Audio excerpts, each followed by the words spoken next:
Hey everyone, today this is a quick update on the weekly dividend paying portfolio. It's been about a month since the last upload. Again, the previous video, I think I've already explained that I tried to stay away from this to make sure, number one, that we pay off the margin while the markets were down, and so we don't get influenced and make any stupid decisions. And overall, just stick with the plan because um, the plan should be working. And hopefully, when I open and look through these numbers, we are either in a break even or we're close to a break even in terms of dividends paid versus how much we've lost, plus with the recent market gains. Let's check the week. We're 6% gain, month, 26% gain. But if we were going to look at holistically everything from within this year or even the past 3 months, we've lost more. We've still lost more. We've not fully caught back up to these highs in February. So we're still quite a ways away, but we're not in, I think the previous one we were close to single digits in terms of thousands. So it is still good. And the margin status, 52%. Anything above 40 to 30%, I'm pretty much happy with. 50% is pretty good. I think the margin requirement for a lot of these stocks are relatively high. So again, in the future, I will either be upping on Ulti and LFGY created these positions. These are kind of like satellite positions that I just wanted to further make because I wanted to make the most out of the recent rally. And yeah, just more dividends, just more dividends, which is reflected here. If you look to your left on the annual dividend income, the monthly, we are nearly back to 1,000 a month. So nearly 250 every week. Very cool. As you can see, the yield on cost versus the actual yield is a little bit different, but still absurd in the grand scheme of things. Now let's look at the spreadsheet of the calculator of how much is left to be paid out. I've put in the most recent ones that we'll be paying as of this recording. These ones should appear today. So YMAX, Ulti, LFGY, RDTE, all weekly paying things. So I just think that's really cool. The total payout is nearly $4,000 in the span of from 12/13 to now being 5/16, so about give or take 5 months and a little bit of change. We've paid off nearly 36%. I don't know what the dividend yield of that is. It's probably damn near close to what in the left side here. The yield 59%, 47% is probably in that ballpark. There were some things that I sold essentially just to declutter my portfolio. But to be quite frank, it's probably closer to I hated having to type in every single fund here. And I wanted to index more and become more broad marketed in terms of what I was investing in. LFGY, taking advantage of that crypto space at MSTY, all those big hitters. But the maintenance requirement for LFGY is far lower than MSTY by itself. I'm sacrificing a bit of dividend yield, but at the same time, I get more insurance through the maintenance requirement being lower as of recording. Alti, it's got a relatively high maintenance requirement, and it did change something about Robinhood, which I do appreciate. Rather than giving you a percentage of your maintenance requirement, it actually gives you a number. Example, let's look through here. Get rid of this. And if you look here, yes, so the maintenance ratio is 30%. And typically people just kind of brush that off and don't understand what that means. And we usually use this number right here, this in the buying power, this, if it loads, please load. There we go. We use this to determine if we were close to a margin call, right? But now we can actually have a solid number to look at, and that would be this number right here, maintenance requirement, which is the minimum equity amount needed to maintain a position while you were borrowing on margin for this specific stock. I think that's really cool. Much needed, especially for people that use margin like me. I do want to decrease margin potentially to about, the optimum would probably be 20 to 30% if my portfolio was bigger. But since I'm still in the building phase, I'm fine with, I'd be happy with 50%. I'm pushing it right now. It is currently, let's bring out the calculator because I don't know what it is relative to how much I have. It is about 11,800 divided by, how much am I using? 8 grand. Wrong number. 8,000 divided by 11,800. It's about 67%. 67% margin rate.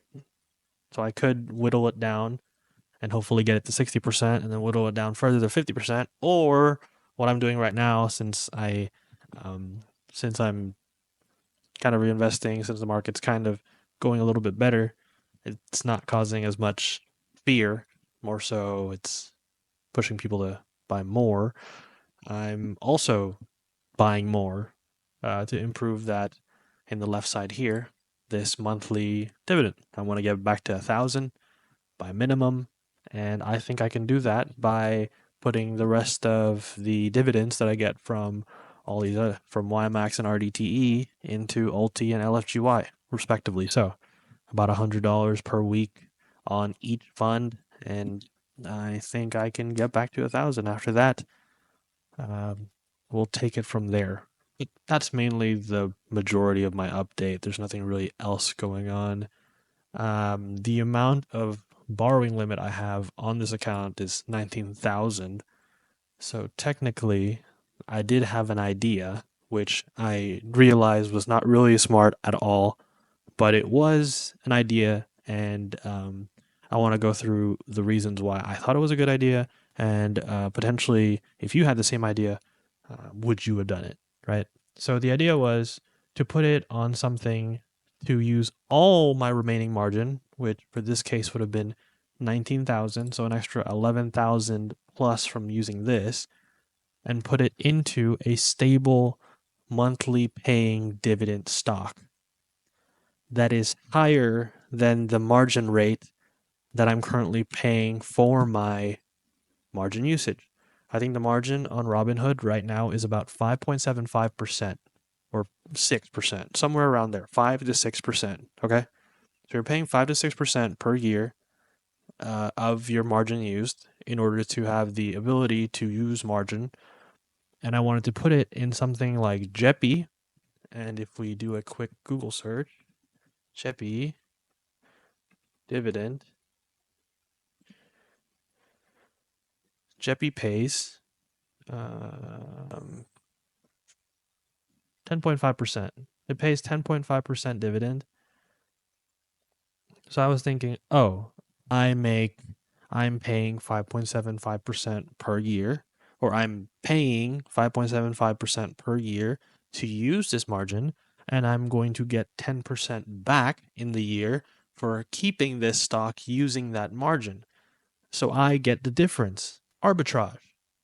That ain't worth it, okay? Going through what we just gone through recently, and if you've gone through even during the pandemic times, the 2019s and 2020s and such, you would understand that the idea of it is great. The execution of it is completely different. There is a high chance that this is not the end of the dips. In fact, there's probably more. No, there are for sure going to be more dips. And would you be able to stomach another 30% drop, 40% drop in your portfolio on JEPI if you had all of your margin used? The answer for me, absolutely not. Is it worth 4%? No, because you know what else you get for 4%? Putting it into a savings account.